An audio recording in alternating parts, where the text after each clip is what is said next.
Alright everyone, today we're going to be working on a 3.8 Kubota high pressure fuel pump. This is for the Tier 4 engine, and we are going to be tearing it apart and inspecting it. There was nothing wrong with this pump. There's 4 screws that you need to remove on the cap.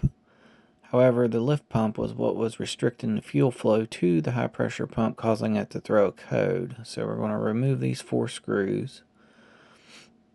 And then we are going to pull this cap off and inspect the piston and plunger and see if there's anything wrong with those. Typically all your wear is going to be down inside your cup because there's a roller down there that rides on the shaft of the crank, I'm going to call it. And when it wears, it could cause them to fail, which makes it lose high pressure. So we're pulling these 4 bolts out.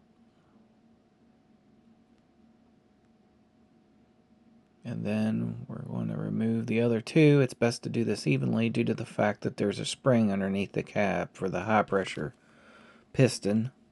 It pushes the piston back down after compressing it with the crank. So we're going to remove these 2. Here I'm just trying to get it out evenly. Now we're going to pull the top off. And as you can see, there's O-rings on top of the cap. And then there's 2 O-rings on the surface of the pump. Now it feeds fuel up to it from the crank. There's a little pump down inside of there that pumps the fuel up to the cap, and then the center, or this, is the piston that pressurizes it to high pressure. And that cup rides on the cam up and down to compress the fuel. And to remove this cup, you have to pull out that pin. So I'm going to take out that pin, which I've already previously loosened. I'm going to try to push in the pin so I can pull the sleeve out. Here I'm just trying to pull out the pin, or push in the pin so the cup will come out. Now we're going to pull this cap out.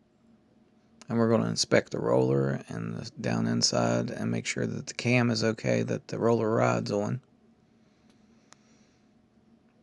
As you can see, there is no real wear on the cam follower or the roller. Nothing's damaged.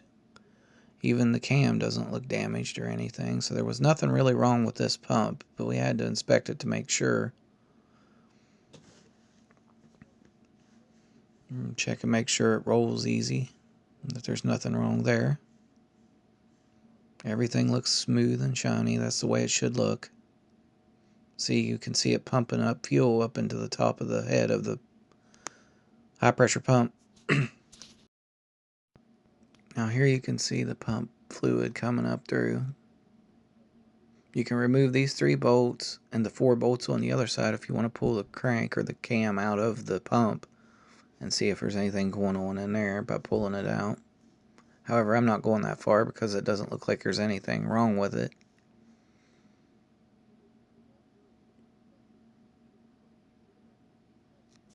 Alright, so now I'm just cleaning up my surfaces so that I can put it back together. Reassembling. So I'm wiping down. So there's the roller. Rides. There's no dirt inside the roller. There's no dirt in there whenever you're putting it back together. Then fit it down into the pump and make sure that it doesn't come out, or it'll cause damage to the roller if it's not set correctly. The pin has to line up with the cup hole so that it doesn't rotate. Line up the dowel pin with the cup hole. Bolt goes back in to hold the pin against rotating around in the pump. And if you're not careful, the roller will fall down in the pump and not get centered. So you have to make sure that you put it in there a certain way that the roller doesn't fall out before it hits the cam. So what I do is I turn it on its side while I'm putting the cup piston back in on top to make sure that it rides correctly.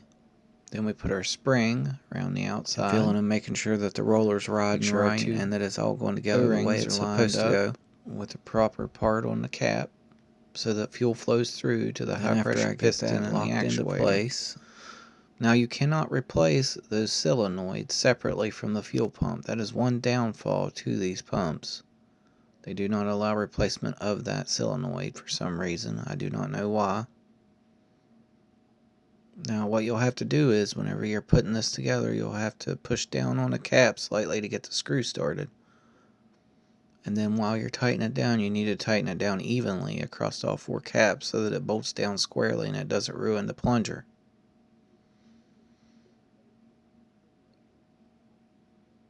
See there, I'm just screwing a couple in by hand. I've got them down far enough that the threads will start. Then you tighten them evenly all across as you go, or as evenly as you can. It doesn't have to be perfect.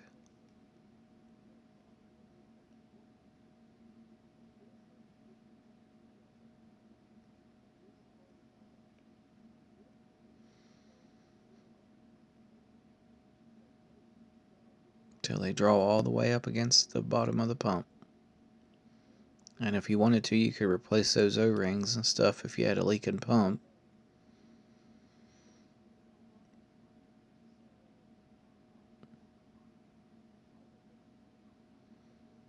Alright, now what I'm going to do is I'm going to take and tighten that nut up, and I'm going to get a ratchet and I'm going to rotate the pump over while it's completely assembled.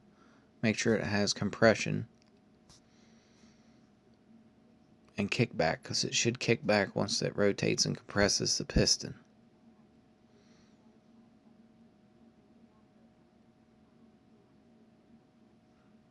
Give me just a second here while I go get a ratchet and a socket.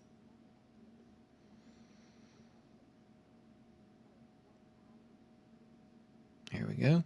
Now it kicks back. You feel it kick back if it's assembled correctly.